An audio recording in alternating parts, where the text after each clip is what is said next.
Hello friends, आज हम lookup formula का यूज़ करना सीखेंगे।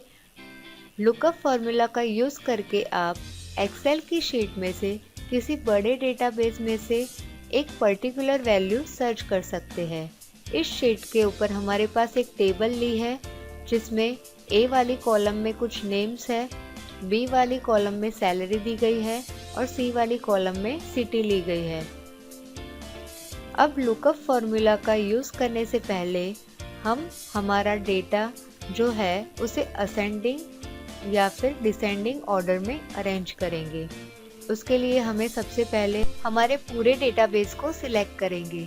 यहाँ पे हमारे पास टेबल जो है वो छोटी है, हो सकता है आपकी टेबल जो हो वो बड़ी हो, तो उसके लिए हम उसे इस तरीके से सिलेक्ट करेंगे।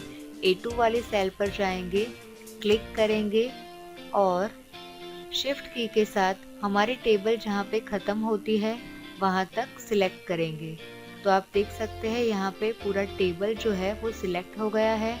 उसके बाद हम होम टैब पर जाएंगे, एडिटिंग ग्रुप में से शॉर्ट एंड फिल्टर पर क्लिक करेंगे, जिसमें से हम शॉर्ट A to Z पर क्लिक करेंगे, जिससे हमारा डेटाबेस जो है वो असेंडिंग ऑर्डर में अरेंज हो जाएगा।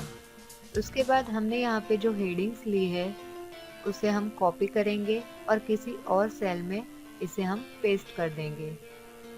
उसके बाद हम हमारे डेटाबेस में से किसी एक नेम को लिखेंगे यहाँ पे, जिसका डेटा हम सर्च करवाना चाहते हैं। तो हम यहाँ पे A2 वाली सेल में लिखते हैं पार्थ, उसकी सैलरी और सिटी हम यहाँ पे सर्च करना चाहते हैं। तो उसके लिए हम F2 वाली सेल में जाएंगे, लुकअप फॉर्मूला लगाएंगे, इज इक्वल टू का साइन लगाएंगे, लुकअप लिखेंगे। यहाँ पे LOO लिखते ही आप देख सकते हैं लुकअप यहाँ पे शो कर रहा है। आप लुकअप पूरा लिख भी सकते हैं या फिर यहाँ से डबल क्लिक करके इसे सिलेक्ट कर सकते हैं। अब इसकी सिंटैक्स देखेंगे हम यहाँ पे लुकअप वैल्यू। लुकअप वैल्यू यानी कि हमें जिसकी सैलरी और सिटी फाइंड करनी है, यानी कि A2 वाली सेल को हम सिलेक्ट करेंगे। उसके बाद यहाँ पे है लुकअप वेक्टर, यानी कि हमारे जो टेबल का डेटाबेस है उसे हम पूरा सिलेक्ट करेंगे A2 to C20 तक। उसके बाद यहाँ पे है रिजल्ट वेक्टर। यहाँ पे हमें सैलरी का रिजल्ट देखना है, तो उसके लिए हम सैलरी वाली सेल को सिलेक्ट करेंगे B2 to B20 तक। अब हम यहाँ पे करते हैं एंटर। एंटर करते ही आप देख सकते हैं पार्थ की जो सैलरी है वो 29,000 यहाँ पे डिस्प्ले कर रही है। अब अगर आप टेबल में जाके देखेंगे तो यहाँ पे पार्थ की जो सैलरी है वो 29,000 ही यहाँ पे शो कर रही है। उसके बाद हम यहाँ पे पार्थ की सिटी जो है वो फाइंड करेंगे। तो उसके लिए हम G2 वाली सेल में जाएंगे, इज इक्वल टू का साइन लगाएंगे, लुकअप लिखेंगे, ब्रैकेट ओपन करेंगे और यहाँ पे है लुकअप वैल्यू। तो A2 वाली सेल को हम सिलेक्ट करेंगे। उसके बाद है लुकअप वेक्टर, जिसमें हम हमारी टेबल की रेंज को सिलेक्ट करेंगे पूरा। अब यहाँ पे है रिजल्ट वेक्टर, जिसके लिए हम सिटी वाली सेल रेंज को सिलेक्ट करेंगे C2 to C20 तक, ब्रैकेट क्लोज करेंगे और एंटर कर देंगे।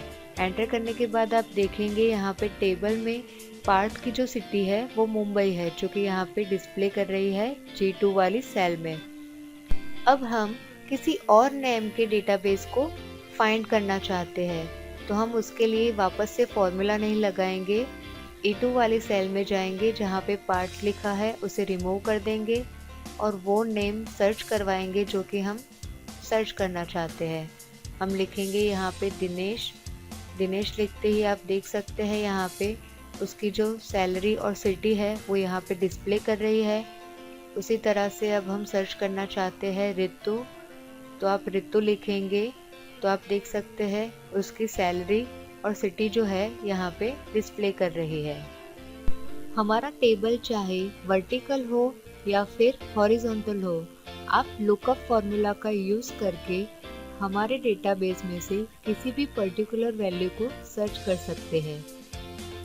अब आपने यहाँ पे एक चीज़ नोट की होगी, जब भी हम लुकअप फॉर्मूला का यूज़ करते हैं F3 वाले सेल में हम इसे यूज़ करके देखते हैं। इज इक्वल टू का साइन लगाएंगे, लुकअप लिखेंगे। लुकअप लिखते ही आप यहाँ पे देख सकते हैं लुकअप फॉर्मूला जो है वो 2 बार हमें शो कर रहा है, यानी कि यहाँ पे फर्स्ट लुकअप फॉर्मूला जो है जिसे हम वेक्टर फॉर्म कहते हैं। वेक्टर फॉर्म वो होता है जहाँ पे 2 से ज़्यादा एट्रीब्यूट हो, तब वेक्टर फॉर्म का यूज़ होता है। और नीचे यहाँ पे जो लुकअप फॉर्मूला है जिसे हम एरे फॉर्म कहते हैं। एरे फॉर्म तब यूज़ होता है जब हमारी टेबल में 2 एट्रीब्यूट्स हो। तो चलिए अब हम एरे फॉर्म का यूज़ करके देखते हैं। हम हमारी टेबल में से सी वाली कॉलम को डिलीट कर देंगे जो कि सिटी वाली कॉलम है। एफ वाली कॉलम को भी हम डिलीट कर देंगे। तो यहाँ पे अब 2 एट्रीब्यूट्स है। अब हम D2 वाली सेल में कोई एक नेम लिखेंगे। हम लिखेंगे यहाँ पे क्रिश। क्रिश की सैलरी हम सर्च करना चाहते हैं E2 वाली सेल में। तो यहाँ पे हम इज इक्वल टू का साइन लगाएंगे, लुकअप लिखेंगे, ब्रैकेट को ओपन करेंगे और यहाँ पे है लुकअप वैल्यू।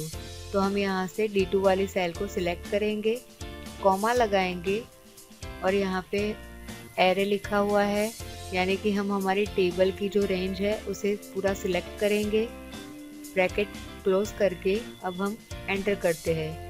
एंटर करते ही आप यहाँ पे देख सकते हैं क्रिश की जो सैलरी होगी वो यहाँ पे E2 वाली सेल में हमें डिस्प्ले कर रही है। उसके बाद हम किसी और की सैलरी सर्च करना चाहते हैं तो हम वापस से फॉर्मूला नहीं लगाएंगे।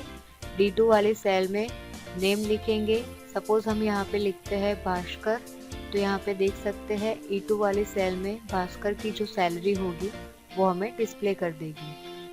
तो हमने आज यहाँ पे लुकअप फॉर्मूला का यूज़ करके हमारे डेटाबेस में से पर्टिकुलर वैल्यू को सर्च करना सीखा। थैंक